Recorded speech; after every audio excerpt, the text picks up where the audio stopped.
Hello and welcome to the How to Exit podcast. Today I'm here with Eric Grafstrom, and we are going to talk about buying companies and the company he's building and assisting the smaller the mid market. Right, you're assisting the guys too small for the investment bankers and stuff like that. So thank you for being on the show today, Eric. Let's start with your origin story. I joke around about the different ways to get you to tell me the origin story, but just let's straight out and ask, how did you get into mergers and acquisition and wanting to create tools and resources for people buying and selling companies?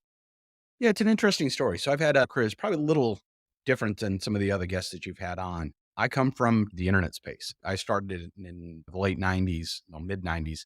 I like to say my claim to fame was I was the first guy that was dumb enough to try to sell webcasting when people did not have sound cards and speakers. So that company was AudioNet, became broadcast.com. And I was out selling, truly was selling webcasting to companies. The idea was we could get them to broadcast everything from an earnings call to a corporate event over the internet. And that journey took me from after Yahoo acquired the company. When I moved to London, I worked for Yahoo in Europe for a few years and then landed in Silicon Valley about 20 years ago. Left Yahoo before things got really challenging. They faced a lot of headwinds. Still big fan of the company, a lot of great people that I met there, and moved back into early stage startups. And over my time, I was going from moving into executive roles and ended up leading a couple different exits. Some were successful exits that you read about. So everybody did well and it was a successful exit. Some were more along the lines of an asset purchase agreement. And in some cases, it was really just trying to kind of piece off the assets and land the team somewhere or close the company down.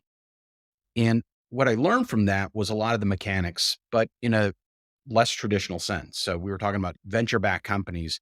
And so different motivations, different things that were important to investors and potentially to some acquirers. And what I realized though is that access to a lot of the tools, the information, and the professional resources were out of reach for most people when you start to look at Main Street businesses. I'll talk a little bit more about that, but really, I decided a couple of years ago, what if I could take the skill set and some of the knowledge that I built up and productize it in a way that allowed kind of traditional Main Street business owners, largely the ones that are too small for a business broker. So we're talking about companies that are worth less than $2 million dollars, to move through the exit process on their own or with very limited support from an attorney or a CPA, but do a lot of this online. Let's talk about a little bit about what you're putting in place. How do you Sure. help them? Like, how we know who you help, but how do you help them? Today, we're focused largely on sellers. Eventually, we're going to bring in support and tools for both buyers as well as some of the service providers that could be a broker or CPA, small business attorney. But today, we're focused on sellers. And we've helped several thousand sellers start to move through the process. Largely, what we find is that most are starting with the question of what do I do? Where do I start? What do I do? And just to kind of give you some data points, we've had several thousand people move through what we call as our free assessment, which is I like to call it more of a pricing tool than it is a valuation tool.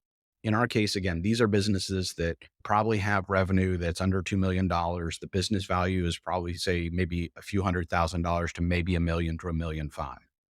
And so they start with, what is my business worth? And we help them with that. So we do a basic seller's discretionary earnings calculation to give them a sense of how they would price their business. About 50% of them actually know who that buyer is going to be. It's an employee, a business partner, or member of the family. So they're not actively out trying to find a buyer. What they're starting with is, if I want to sell my business to Ron, because you and I have been business partners for the past 15 years, what's the right price that I should charge for a buyout? And then what are the steps we need to take? So we start with the pricing, which is first and foremost. We automated that process. And then two, they move into how to package that business up. And so in our language, we would refer to that as more of a prospectus. But again, these are small businesses. In some cases, they just want to show the methodology and some of the data behind the valuation. And then LegalZoom will actually give you some fairly generic templates for contracts. Do you guys have like a standard LOI that they can use? Do you have purchase and sales agreements? Is there a LegalZoom type of forms that you can say, hey, this is your basic generic form Sure. you can use? We provide both an LOI and an NDA, which someone can download and they can customize. We partner with Law Depot. And so when somebody actually moves through the transaction, so let's say they buy it, what we refer to as a guided exit. A guided exit gives them 3 coaching sessions as well as a report that they can present to their buyer. And so that allows somebody to kind of go through pricing their business, getting organized to engage a buyer, presenting the business to a potential buyer. And then when they get to the point where they're ready to transact, they have two options. One is that they can actually click through, and we partner with Law Depot and provide a 30% discount off of their rates, whether it's an asset purchase agreement, business purchase agreement. There's all sorts of different documents that they can customize. That way we know it's done correctly and professionally. Um, or they can book a follow-up session with a small business attorney. And some of the people who are some followers and active users within the Twitter community are some of the people that we like to partner with, and we can make that connection if they do want to actually speak with an attorney. Well, no, you're spot on. And actually, that's where I want to be very clear. We're not out to replace brokers. Good brokers are Mhm. busy. And I find that ones that I've talked to, whether it's just a casual conversation or we've connected through a business opportunity, they love what we do. And we like that because what they see is this is a solution for people who they genuinely, just as a professional and on a personal level, they want to help somebody. But if it's a deal that's just quite frankly too small or too early, today they have, well, up until ExitGuide existed, they really didn't have anywhere to point them. It's not a great feeling from a broker perspective.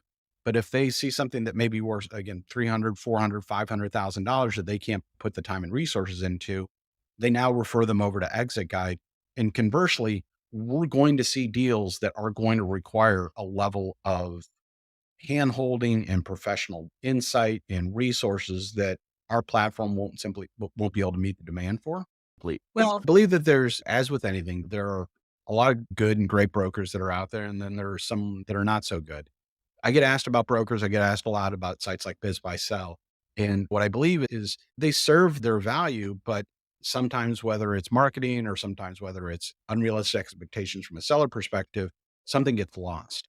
If you're selling a brick and mortar business or a service based business, and those generally tend to be hyper locals. So if you're listing your business in Kansas City, it really doesn't matter whether somebody in New York or Minnesota or Florida is looking at it, because that buyer's probably going to come within a 40 or 50-mile radius. So your money's not very well spent, which suggests they might have a lower close rate. That said, if you have a business that can be run remotely, then getting those eyeballs does make sense. There are brokers that are out there that are worth every penny and help handhold someone through the process, and they know the industry and they know the buyers and they can make a transaction happen. But back to my analogy of, if you're going to book a trip and that's a safari to Africa and it's spending serious money on it and it's way more nuanced and customized, then I think those brokers will continue to not only deliver value, but as we know from a demographic standpoint, 85% of small business are owned by Gen X and baby boomers. Well, those brokers are going to have more opportunity than they know what to do with. And they're going to want to continue to push up market because they want to work on the more interesting, higher value deals that require a level of sophistication that they're going to bring to the table. And I think Exit Guide is going to continue to kind of elevate up where people will understand how to move through these transactions on their own. They don't today, but we're solving for that in many respects. And then as we start to grow, we'll scale up and start to push up with more complex deals as we build out our tool set and our online service.